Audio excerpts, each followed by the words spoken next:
MAGA Mike Johnson had a really bad day. He decided in the middle of the government shutdown, the confrontations from senators and members of the House, and just everything going wrong as he tries to suppress the Epstein files.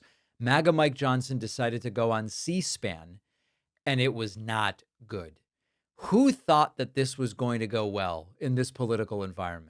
A Republican military wife caller, a Republican military wife, called in and dresses him down and says she is disappointed. How is he allowing all of these horrible things to happen? And he is completely passive.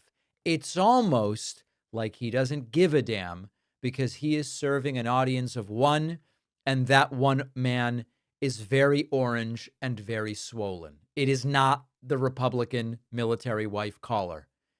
Take a listen to this. Hi, Mr. Johnson.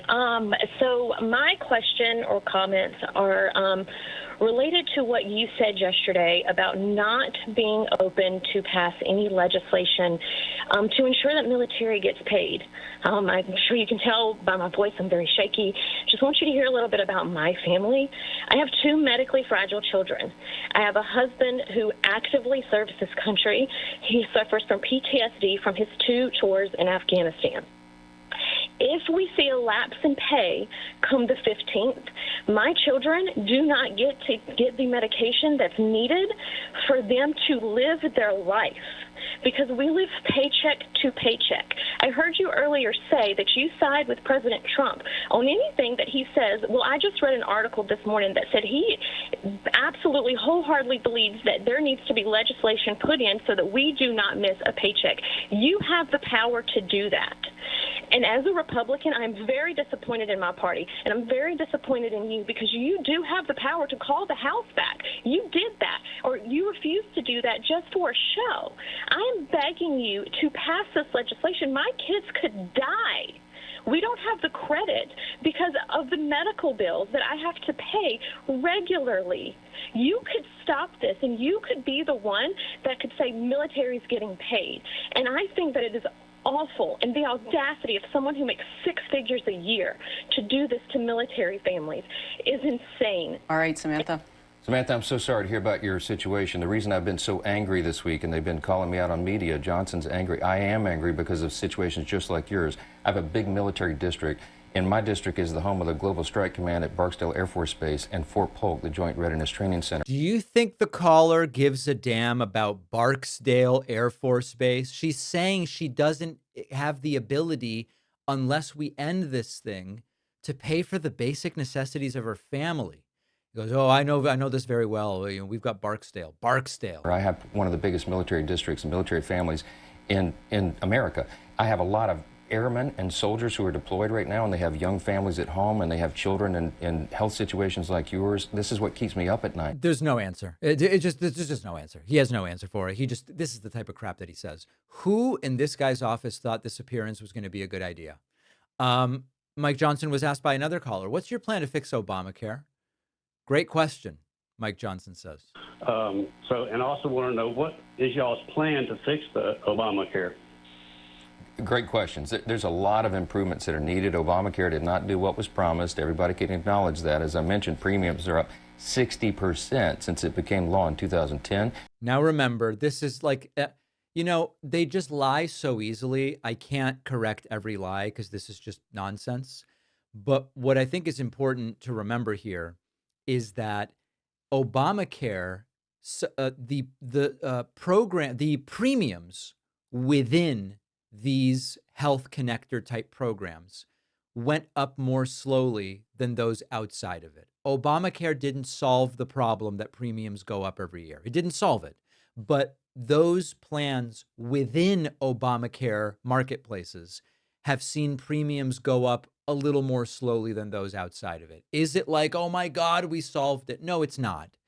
But it was at least something. And remember that they have nothing. They have no alternative whatsoever. And you have less access to care, and in some parts of the country, lower quality of care. So we got to fix that. Republicans are the party that have the ideas to do that. We have a doctors caucus inside the Republican conference that works around the clock putting together these ideas, talking to stakeholders and other providers around the country. We have a lot of ideas to fix it.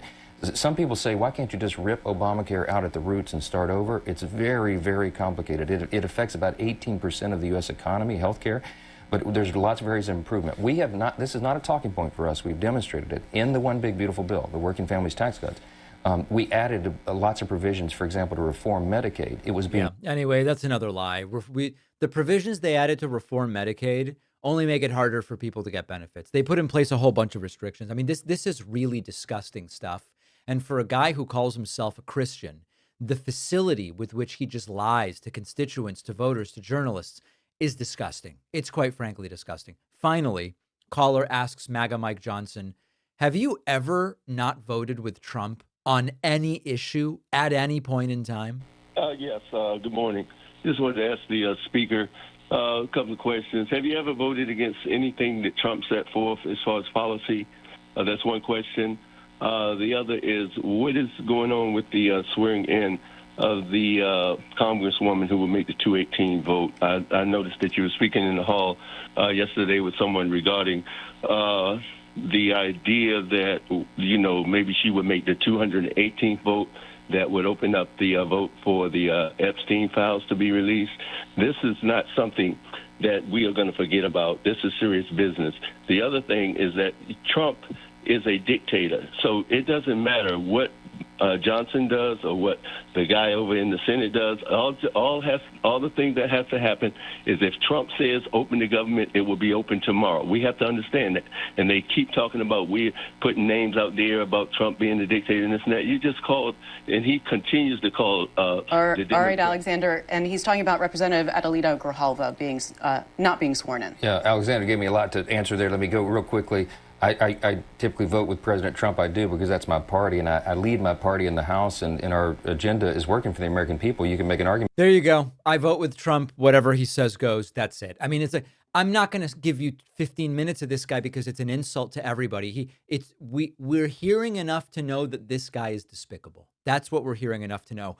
And I'm all for treating staff well, but whoever thought this was a good idea deserves a talking to from MAGA Mike Johnson, because it went so terribly for him, which I love, right? I should be thanking whoever set this up for MAGA Mike. He should be furious with them. Many of you know that I grew up speaking Spanish, but I took French in middle school and high school.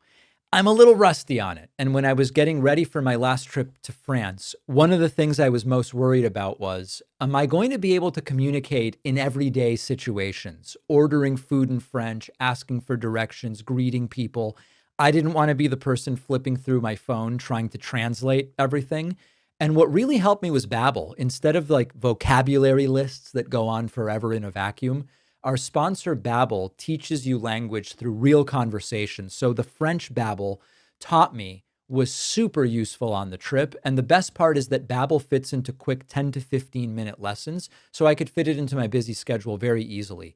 Thanks to the interactive dialogue exercises in the Babbel app and the spaced repetition that made the phrases stick, I was just more comfortable. I have to admit, my girlfriend was actually impressed with my French when we were in France.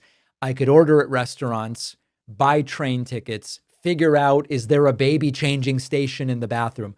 And also just chat with locals, made it way more enriching. You can get up to 55% off at babbel.com/Pakman. The link is in the description.